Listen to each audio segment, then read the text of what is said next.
Okay, അപ്പൊ നമ്മൾ ഈ ക്ലാസ്സിൽ ഡിസ്കസ് ചെയ്യുന്നത് ഹീറ്റ് ആൻഡ് തെർമോഡൈനാമിക്സ് അതുപോലെ മെഷർമെന്റ്സ്, ഈ രണ്ട് മൊഡ്യൂളാണ്. സോ ഫസ്റ്റ് ഹീറ്റ് ആൻഡ് തെർമോഡൈനാമിക്സിന്റെ ക്വസ്റ്റ്യൻസ് ആണ് ഡിസ്കസ് ചെയ്യുന്നത്. ഫസ്റ്റ് ക്വസ്റ്റ്യൻ ഇതാണ്: the temperature of gas increased by 10 degree Celsius. What is the equivalent increase on Kelvin scale? ഒരു ഗ്യാസിന്റെ ടെമ്പറേച്ചർ 10 ഡിഗ്രി സെൽഷ്യസ് കൂടി, ചേഞ്ച് ഇൻ ടെമ്പറേച്ചർ ആണ് അവിടെ 10 ഡിഗ്രി സെൽഷ്യസ് എന്ന് പറഞ്ഞേക്കുന്നത്. അങ്ങനെയാണെങ്കിൽ കെൽവിൻ സ്കെയിലിൽ ആ ചേഞ്ച് ഇൻ ടെമ്പറേച്ചർ എത്രയായിരിക്കും എന്നതാണ് ചോദ്യം. 10 ആണോ? 10K തന്നെയാണ്. അതെ, 10K തന്നെയാണ്.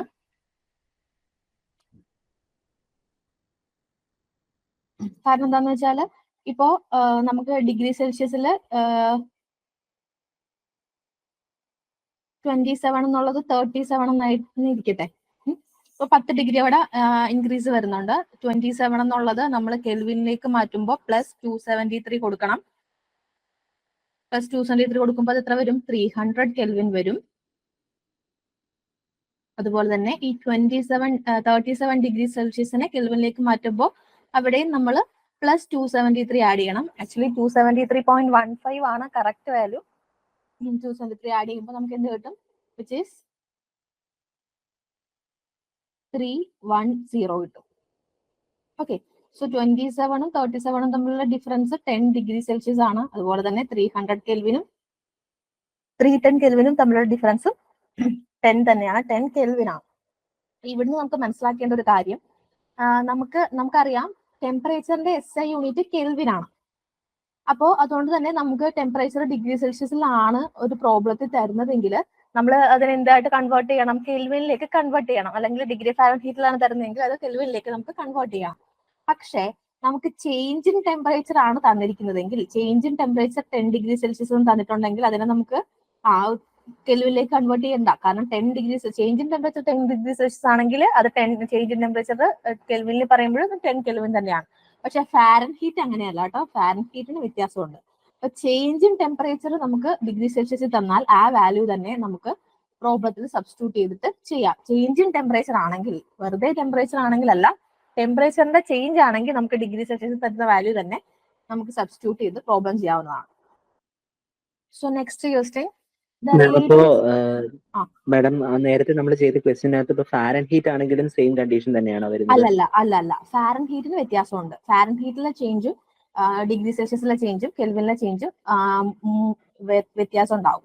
ഡിഗ്രി സെൽഷ്യസും കെൽവിനും തമ്മിൽ മാത്രമേ നമുക്ക് അങ്ങനെ ഒരു കാര്യം എടുക്കാൻ പറ്റുള്ളൂ. ഫാരൻഹീറ്റ് വരുമ്പോൾ ഫാരൻഹീറ്റിലെ ടെമ്പറേച്ചർ നമുക്ക് കെൽവിനിലേക്ക് കൺവേർട്ട് ചെയ്തിട്ട് മാത്രമേ ആ ചേഞ്ച് കണ്ടുപിടിക്കാൻ പറ്റുള്ളൂ. ഡിഗ്രി സെൽഷ്യസിൽ മാത്രമാണ്. കാരണം ഡിഗ്രി സെൽഷ്യസിൽ ജസ്റ്റ് 273 ആഡ് ചെയ്തല്ലേ പോകുന്നുള്ളൂ. രണ്ടിടത്തും ആഡ് ചെയ്യുന്നത് 273 ആണ്. മറ്റിടത്ത് ഇക്വേഷൻ ഇച്ചിരി വ്യത്യാസമുണ്ട്, അതുകൊണ്ട് തന്നെ നമുക്കത് പറ്റില്ല.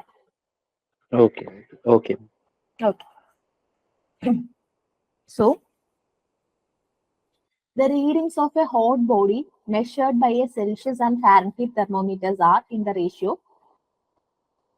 1:2. ഓക്കെ, ഒരു ഹോട്ട് ബോഡിയുടെ ടെമ്പറേച്ചർ നമ്മൾ സെൽഷ്യസ് തെർമോമീറ്ററും ഫാരൻഹീറ്റ് തെർമോമീറ്ററും വെച്ച് മെഷർ ചെയ്തു. സോ ആ ടെമ്പറേച്ചർ തമ്മിലുള്ള റേഷ്യോ ആദ്യം പറഞ്ഞിരിക്കുന്നത് സെൽഷ്യസ് ആണ്. അപ്പോൾ സെൽഷ്യസിലുള്ള ടെമ്പറേച്ചറും ഫാരൻഹീറ്റിലുള്ള ടെമ്പറേച്ചറും തമ്മിലുള്ള റേഷ്യോ 1:2 ആണ്. 1:2 ആണ്. അങ്ങനെയാണെങ്കിൽ ആ ബോഡിയുടെ ടെമ്പറേച്ചർ എത്രയാണ് എന്നുള്ളതാണ് ചോദ്യം. സോ ഇത് നമുക്ക് ടെമ്പറേച്ചർ ടു ഫാരൻഹീറ്റ് കൺവേർഷൻ ഇക്വേഷനിൽ നിന്ന് നമുക്ക് ചെയ്തെടുക്കാവുന്നതാണ്. So anybody? ഡി ആണ്. ഓപ്ഷൻ ഡി ആണ് കറക്റ്റ് ആൻസർ. നമുക്ക് ചെയ്ത് നോക്കാം. കൺവേർഷന്റെ ഇക്വേഷൻ വരുന്നത്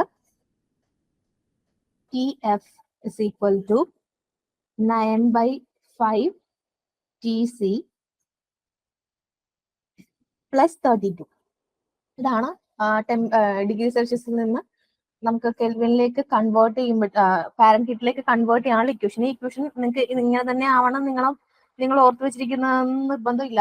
ഇക്വേഷന് കുറച്ചുകൂടെ ജനറൽ ഫോമിൽ നമ്മൾ ഇരുന്ന് ഇങ്ങനെയാണ്, which is TF minus 32/180 is equal to TC/100. So ഈ ഇക്വേഷൻ തന്നെ നമ്മൾ റെഡ്യൂസ് ചെയ്തെടുക്കുന്ന ഒരു ഫോമാണ് ഞാനിപ്പോൾ ആദ്യം എഴുതിയത്. സോ നമ്മുടെ ഇക്വേഷനിൽ നിന്ന് നമുക്ക് തന്നിരിക്കുന്ന ഡാറ്റയിൽ നിന്ന് നമുക്ക് കിട്ടും TC/TF എന്ന് പറഞ്ഞാൽ 1:2 ആണ്. So TC is equal to TF/2 അല്ലെ?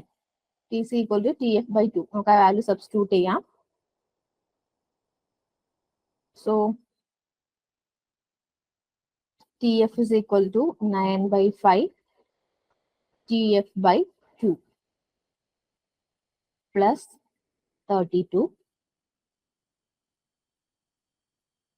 So ഇവിടെ 9/10 TF plus 32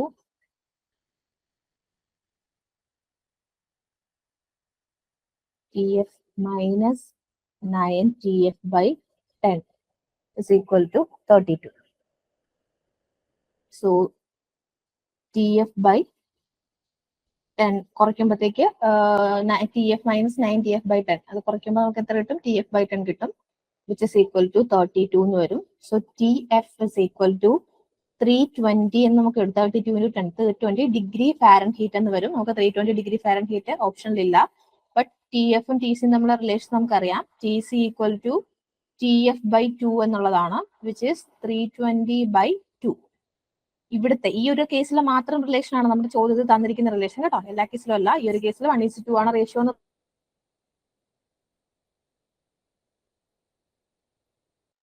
ഓപ്ഷൻ ഡി ആണ് കറക്റ്റ് ആൻസർ. ഓക്കെ ആണോ?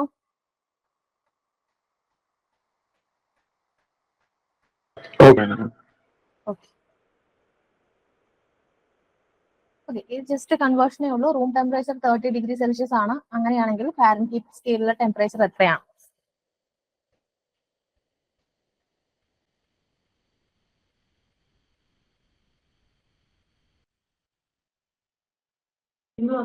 Option A.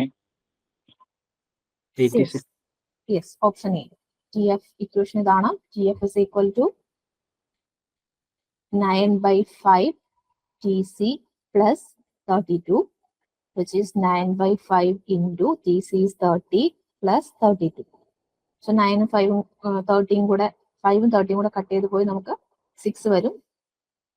9s are 52. So 54 plus 32. So which is 86 degree Fahrenheit.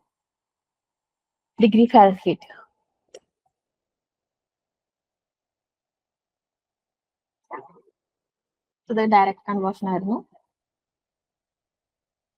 Okay, metallic bar is heated from 0 degree Celsius to 100 degree Celsius. What is the percentage change in length? Percentage change എന്ന് പറഞ്ഞാൽ എന്തിൻ്റെങ്കിലും ഒരു percentage change കണ്ടുപിടിക്കാൻ പറഞ്ഞാൽ നമ്മൾ എന്താ ചെയ്യേണ്ടത്? Change by original, originally ഉണ്ടായിരുന്ന എത്രയാണോ ചേഞ്ച് ബൈ ഒറിജിനൽ ഇൻറ്റു 100. ഇതാണ് നമുക്കിവിടെ കണ്ടുപിടിക്കേണ്ടത്. അപ്പൊ ഇവിടെ നമ്മളോട് ചോദിച്ചേക്കുന്നത് പെർസെൻറ്റേജ് ചേഞ്ച് ഇൻ ലെങ്ത് ആണ്. പെർസെൻറ്റേജ് ചേഞ്ച് ഇൻ ലെങ്ത് എന്ന് പറയുമ്പോൾ change in length delta L divide by original length L into 100. ഇവിടെ പെർസെൻറ്റേജിലാണ് ആൻസർ തന്നിരിക്കുന്നത് കൊണ്ടാണ് നമ്മൾ ഇൻറ്റു 100 ചെയ്യുന്നത്. സോ ഇത് കണ്ടുപിടിക്കാൻ ഒന്ന് ട്രൈ ചെയ്ത് നോക്കാവോ?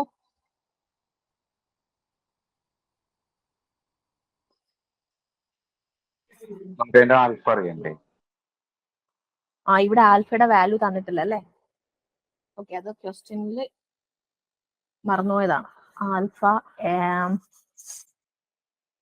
Is equal to 10⁻⁻5.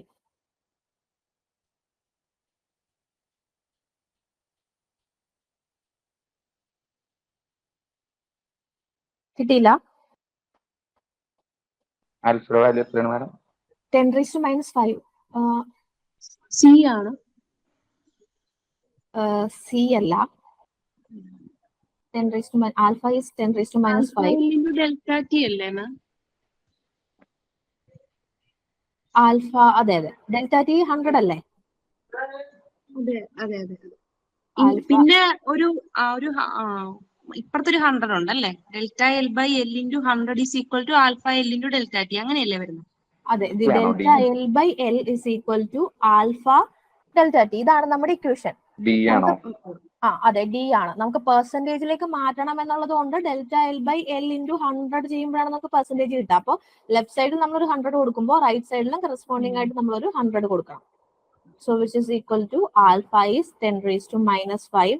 Change in temperature എന്ന് വെച്ചാൽ 0 to 100 ആണ്. അപ്പൊ ചേഞ്ച് 100 തന്നെയാണ്.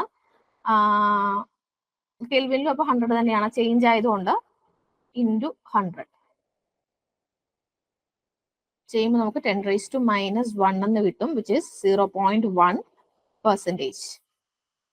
Okay, delta L by L നമ്മൾ ഡെൽറ്റ എൽ ബൈ എൽ മാത്രം നമുക്ക് ചെയ്യുമ്പോൾ നമുക്ക് 0.001 എന്ന് കിട്ടും. പെർസെന്റേജ് അങ്ങനെ എഴുതിയാലും കറക്റ്റ് ആണ്, പക്ഷെ പെർസെന്റേജ് കിട്ടണമെങ്കിൽ നമ്മൾ ഒരു 100 കൊണ്ട് മൾട്ടിപ്ലൈ ചെയ്യണം. Option പെർസെന്റേജിലായതുകൊണ്ടാണ്.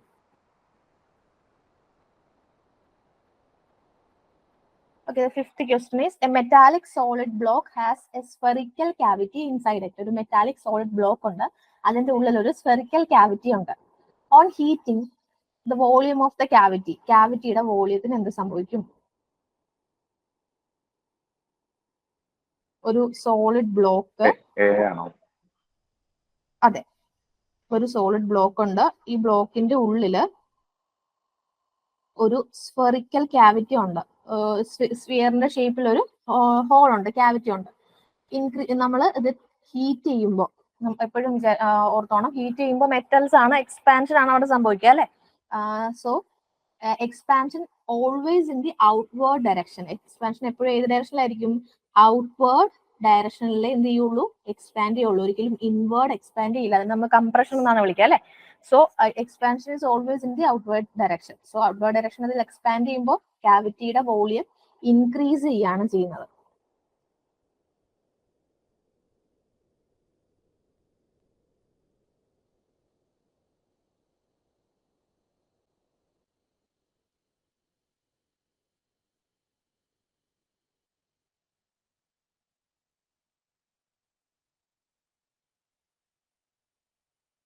Okay.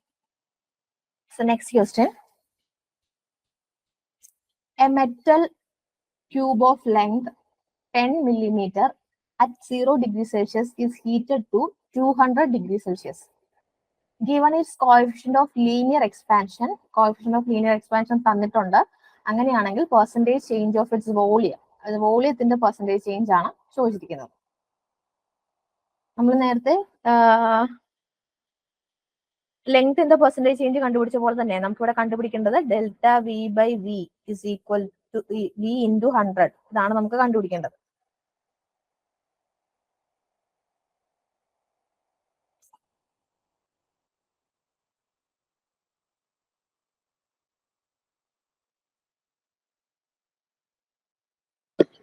Delta L by L ചെയ്തിട്ട് അതിന്റെ ക്യൂബ് എടുത്താൽ പോരെ? അല്ല, ഇവിടെ നമ്മുടെ equation change in the volume. ആണ് ആൻസർ. ഓപ്ഷൻ ഏതാണ്? ഡി ആണോ? കേട്ടില്ല. ബി ആണോ ഡി ആണോ പറയുന്നത്? D D D. അതെ, ഡി ആണ് ആൻസർ. നമ്മുടെ delta V by V is equal to alpha V into delta T. നമുക്ക് delta L by L is equal to alpha L into delta T എന്ന് പറയുന്ന പോലെ തന്നെ. ആൻഡ് ഇവിടെ നമ്മൾ ശ്രദ്ധിക്കേണ്ട കാര്യം alpha V is equal to 3 times alpha L ആണ്. Coefficient of volume expansion is 3 times coefficient of linear expansion. And coefficient of area expansion ആണെങ്കിൽ which is 2 times alpha L. So ഇവിടെ നമുക്കുള്ളത് delta V by V into 100 ആണ് നമുക്ക് കണ്ടുപിടിക്കേണ്ടത്, which is equal to alpha വിന് നമുക്ക് alpha L ആണ് തന്നിരിക്കുന്നത്. So 3 into alpha L delta T into 100.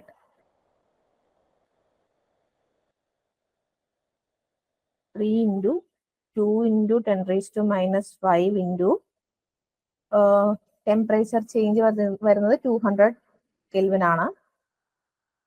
200 into 100.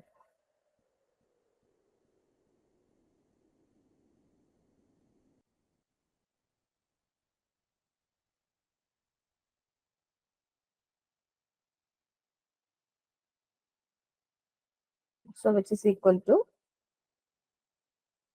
1, 2, 3, 4. 1.24, 1.2%.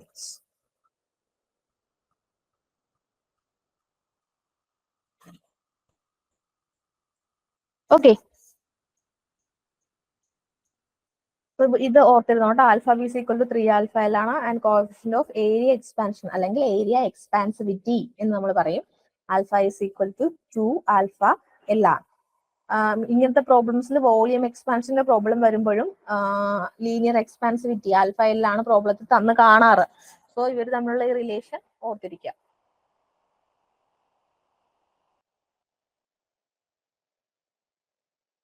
Next, thermal conductivity depend on. Thermal conductivity എന്തിനെയാണ് ഡിപ്പെൻഡ് ചെയ്യുന്നത്?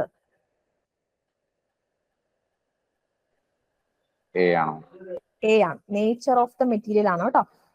അതായത് ഇപ്പോ കോപ്പർ എന്ന് പറയുന്ന ഒരു മെറ്റീരിയലിന് അതിന്റെ തെർമൽ കണ്ടക്ടിവിറ്റിക്ക് ഒരു പർട്ടിക്കുലർ വാല്യൂ ഉണ്ട്.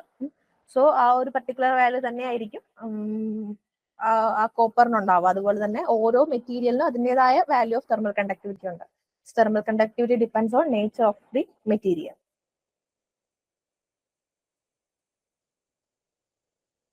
The form of heat transfer in which no medium is required. ഒരു മീഡിയം ആവശ്യമില്ലാത്ത ഹീറ്റ് ട്രാൻസ്ഫറിന്റെ മെത്തേഡ് ഏതാ? റേഡിയേഷൻ ആണ്. നമുക്കതിന് ഈസിലി എക്സാമ്പിൾ പറയാം. നമുക്ക് സണ്ണിൽ നിന്ന് നമുക്ക് വരുന്ന ലൈറ്റ് ത്രൂ റേഡിയേഷൻ ആണ്. ആൻഡ് അത് വാക്വത്തിലൂടെയൊക്കെയാണല്ലേ കടന്നു വരുന്നത്. സോ ഇറ്റ് ഈസ് മീഡിയം വേണ്ടാത്ത ഒരു മോഡ് ഓഫ് ഹീറ്റ് ട്രാൻസ്ഫർ ആണ് റേഡിയേഷൻ. കണ്ടക്ഷനും കൺവെക്ഷനും ഒരു മീഡിയം ആവശ്യമാണ്. Conduction is mainly through solids, convection is through fluids. Convection ഒരിക്കലും സോളിഡ്സിൽ നടക്കില്ല, because convection needs actual motion of particle.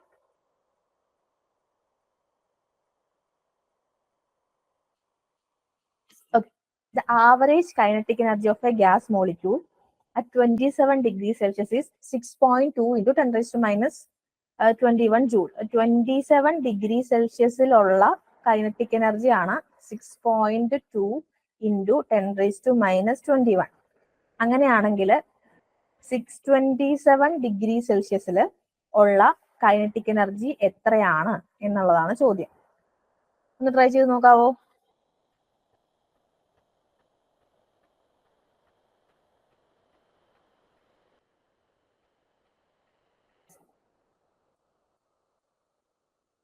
ഇവിടെ ജസ്റ്റ് കൈനറ്റിക് എനർജിയും ടെമ്പറേച്ചറും തമ്മിലുള്ള ഡിപ്പെൻഡൻസ് എന്താണെന്ന് മാത്രം അറിഞ്ഞാൽ മതി നമുക്ക്.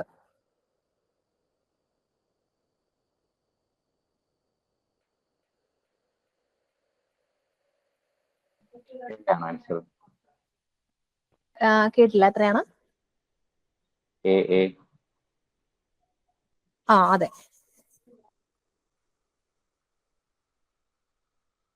Kinetic energy equation which is equal to 3/2 kBT. Okay, kinetic energy temperature തമ്മിൽ കണക്ട് ചെയ്യുന്ന ഇക്വേഷൻ. ആക്ച്വലി ഈ ഇക്വേഷൻ യൂസ് ചെയ്ത് നമുക്ക് ചെയ്യാം. ഇവിടെ നമുക്ക് kinetic energy is proportional to temperature എന്ന് നമുക്ക് കിട്ടും. പ്രൊപ്പോർഷണൽ ടു ടെമ്പറേച്ചർ ഒരു റൂട്ട് ടി റിലേഷൻ വരുന്നില്ലേ? Kinetic energy directly proportional to root T എന്ന് പറയുന്ന മോളിക്യൂൾസിന്റെ കേസിലോ ഗ്യാസ് മോളിക്യൂൾസിന്റെ കേസിലാണോ? നമ്മുടെ ഐഡിയൽ ഗ്യാസ് ഇക്വേഷൻ വെച്ചിട്ട് അത് RMS വെലോസിറ്റിയാ, U proportional to root T. Okay okay okay. Velocity വരുമ്പോൾ വരും, ബിക്കോസ് ഹാഫ് mv² അല്ലേ. Okay okay okay. സോ ഇവിടെ നമുക്ക് കൈനറ്റിക് എനർജി ഒന്നെങ്കിൽ നമുക്ക് ഡയറക്റ്റ് 3/2 kBT, kBയുടെ വാല്യൂ ഒക്കെ ഇട്ട് T 627 ഡിഗ്രി സെൽഷ്യസിലാണ് കണ്ടുപിടിക്കേണ്ടത്. അപ്പൊ 627 നമ്മൾ കെൽവിനിലേക്ക് കൺവേർട്ട് ചെയ്യുമ്പോൾ നമുക്ക് 900 കിട്ടും അല്ലെ. 273 ആഡ് ചെയ്യുമ്പോൾ 900 കെൽവിൻ എന്ന് കിട്ടും. സോ അങ്ങനെ കണ്ടുപിടിക്കാം. അതർവൈസ് നമുക്ക് ഇവിടുന്ന് റിലേഷൻ കിട്ടുക kinetic energy is proportional to temperature എന്നാണ്. സോ നമുക്ക് kinetic energy 1/kinetic energy 2 is equal to T1/T2 ഇന്നൊരു റിലേഷൻ കിട്ടും. kinetic energy ടെമ്പറേച്ചറും പ്രൊപ്പോർഷണൽ ആയതുകൊണ്ട്. So K2 is equal to K1 T2/T1. So അവിടെ നമുക്ക് സെക്കൻഡ് ടെമ്പറേച്ചറിലുള്ള kinetic എനർജി ആണ് വേണ്ടത്. K1 is 6.2 into 10 raised to minus 21. T2 is 900 Kelvin divided by T1. T1 എന്ന് പറയുമ്പോൾ 27 ആണ്. which is 300 Kelvin.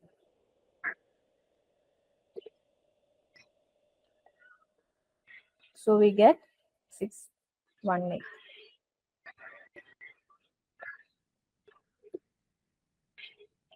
ഓക്കെ, ഇതല്ലാതെ മറ്റേ വഴിയിലൂടെ നിങ്ങൾക്ക് kinetic energy equal to 3/2 kBT. അവിടെ kBയുടെ വാല്യൂ സബ്സ്റ്റിറ്റ്യൂട്ട് ചെയ്ത് കൊടുക്കുക. kBയുടെ വാല്യൂ എത്രയാണ്? ബോൾട്ട്സ്മാൻ കോൺസ്റ്റന്റ് ആണ്, which is 1.38 into 10⁻⁻23. സോ ഈ വാല്യൂ ഇട്ട് കൊടുത്തു കഴിഞ്ഞാൽ അവിടെ ടെമ്പറേച്ചറിന് പകരം 900 Kelvin ഇട്ട് കൊടുത്തു കഴിഞ്ഞാൽ നമുക്ക് ഈ ഉത്തരത്തിലേക്ക് എത്താൻ പറ്റും. രണ്ട് വഴിയിൽ നമുക്ക് ഈ പ്രോബ്ലം ചെയ്യാം. ഇതാവുമ്പോൾ കുറച്ച് കാൽക്കുലേഷൻ കുറഞ്ഞു കിട്ടും, അത്രേ ഉള്ളൂ.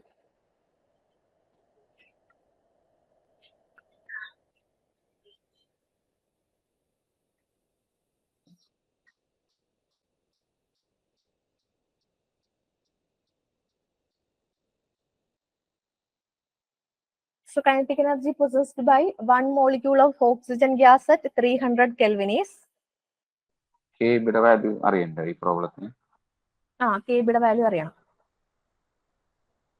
കെബിയുടെ വാല്യൂ അതറിയാതെ ചെയ്യാൻ പറ്റുമോ? ഇതറിയാതെ ഇവിടെ ചെയ്യാൻ പറ്റില്ല. ഇവിടെ വേറെ ഹിന്റ് ഒന്നും ഇല്ല. നേരത്തെ ക്വസ്റ്റ്യൻ നോക്കുകയാണെങ്കിൽ ബി ആണ് ആൻസർ.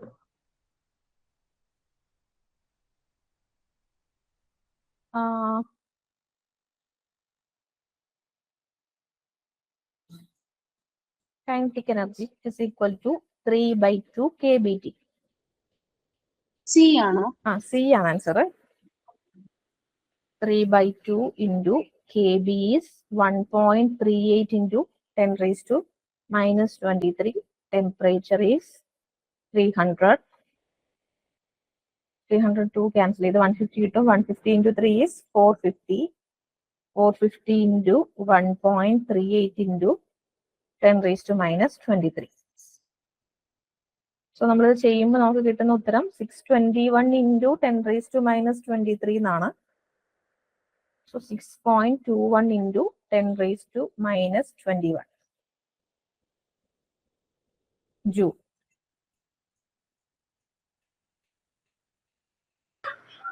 ഇതിനകത്ത് ആ 1 മോൾ എന്നുള്ളത് ചിലപ്പോ ഇപ്പൊ 2 മോൾ ആയിട്ട് തരികയാണെങ്കിൽ ഇത് തന്നെയാണ് യൂസ് അതെ, ചെയ്യേണ്ടത്. ഇത് തന്നെയാണ്.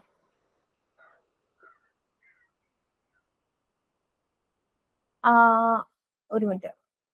2 മോൾ മിസ് ഒരു ഡൗട്ട്. kBT വരും. ഇൻറ്റു എൻ ചെയ്യണം. ഇൻറ്റു എൻ ചെയ്യണം. 3/2 n kBT വരും. Okay.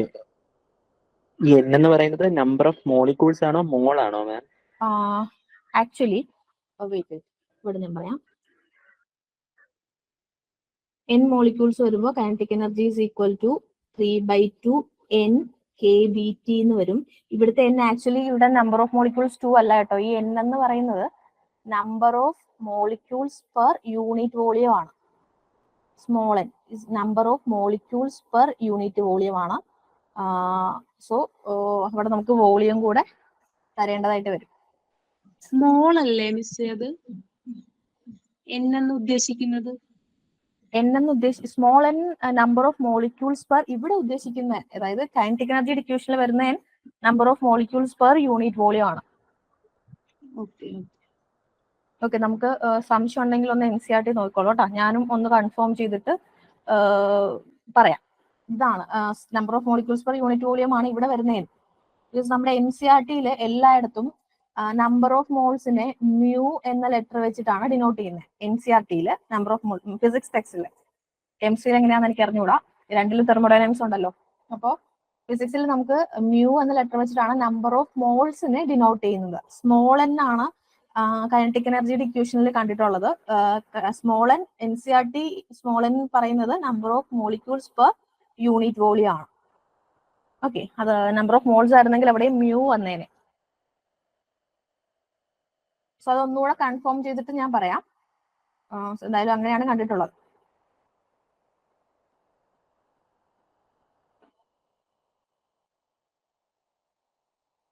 Okay, next one. Work done during dash process is obtained from the internal energy of the gas. ഇതിൽ ഏതൊരു പ്രോസസ്സിന്റെ വർക്ക് ഡൺ ആണ് നമുക്ക് ഇന്റേണൽ എനർജി ആയിട്ട് കിട്ടുന്നത്?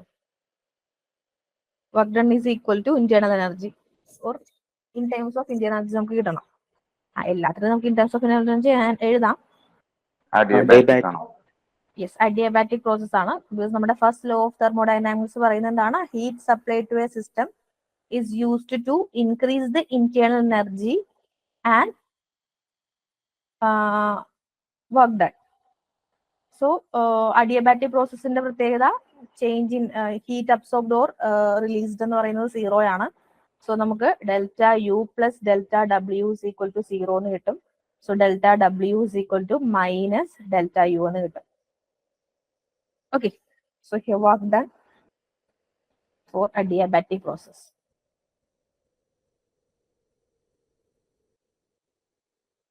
Hence, the answer is adiabatic process.